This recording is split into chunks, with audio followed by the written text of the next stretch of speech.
कभी कभी जो दिखाई देता है वो होता नहीं, और जो नहीं दिखता वो हमारे सबसे करीब होता है। ये कहानी है एक ऐसी शादी की जहां 7 फेरे तो लिए गए, लेकिन 7 घंटे बाद ही दूल्हा गायब हो गया, और दुल्हन के साथ उस कमरे में कोई और भी था। राजस्थान के एक छोटे से गांव में नरेश और संध्या की शादी हो रही थी। सब कुछ खुशियों से भरा था, लेकिन गांव के बुजुर्ग इस शादी को लेकर कुछ बेचैन थे।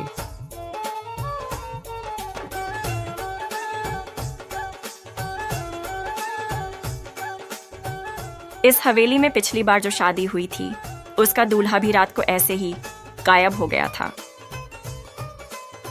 अरे दादी, अब वो पुरानी बातों को छोड़ो। आजकल भूत वूत कुछ नहीं होते। इन सभी बातों को नजरअंदाज करते हुए सब शादी में बेस्ट हो जाते हैं। सभी रीति रिवाजों के साथ विवाह समारोह सफलतापूर्वक संपन्न हो गया।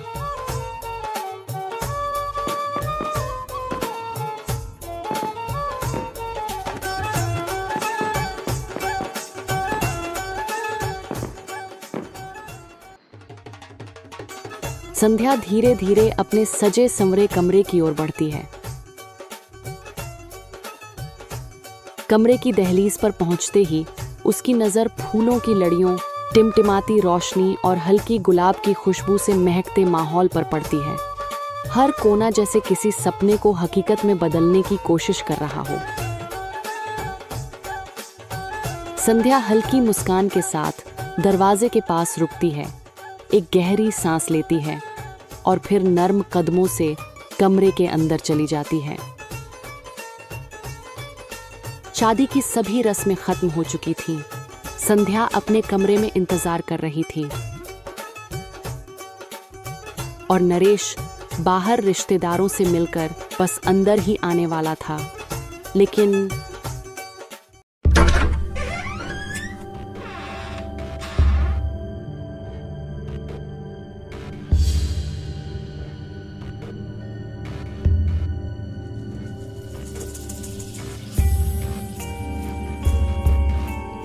नरेश, आ गए आप? कोई जवाब नहीं आता, लेकिन दरवाजा अपने आप बंद हो जाता है।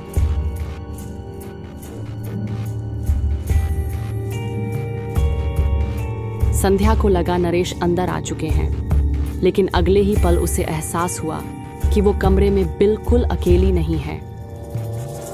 कमरे की लाइट अचानक झपकने लगती है और दीवार पर मौजूद परछाई धीरे धीरे कांपती हुई जैसे जिंदा हो उठती है। उसकी हरकतें इंसानी नहीं लगती।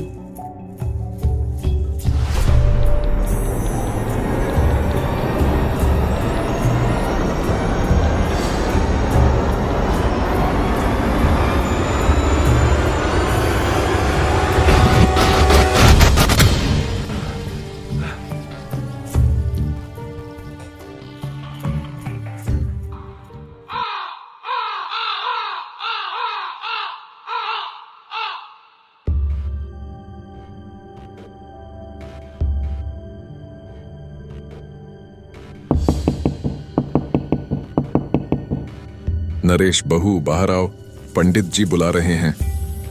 संध्या कांपती हुई धीमे धीमे बाहर निकलती है। आंखों में डर साफ झलक रहा है। वो नरेश तो रात को आए ही नहीं। क्या? लेकिन वो तो कमरे में गए थे। सभी लोग दौड़कर कमरे में जाते हैं। कमरा खाली होता है, लेकिन पलंग पर खून की हल्की छींटें होती हैं। ये सब देखकर सभी लोग हैरान थे। गांव की दादी ने जब ये सब देखा तो उनके चेहरे का रंग उड़ गया। मैंने कहा था ना, इस हवेली की शादी में कोई दूल्हा कभी सुबह नहीं देख पाता। यहाँ 100 साल पहले एक दुल्हन की आत्मा मारी गई थी और तब से वो अपने दूल्हे को ढूंढ रही है। हे भगवान, ये मेरे साथ ही क्यों हुआ? मैंने किसी का क्या बिगाड़ा था? भाभी, आप चिंता ना करें, हम लोग नरेश को ढूंढ रहे हैं। वह जल्द ही मिल जाएगा। मैं अभी पुलिस को कॉल करता हूँ, आप लोग चिंता ना करें।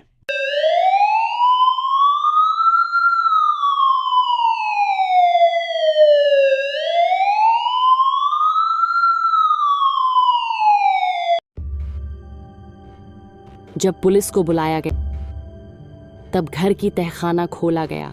वहां कई सालों से लापता हुए दूल्हों की हड्डियां मिलीं। और उसी तहखाने में नरेश की आवाज गूंज रही थी, लेकिन वो अब इंसान नहीं था।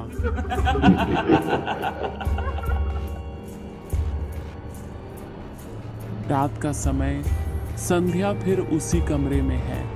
पीछे से वही परछाई फिर से आ रही है।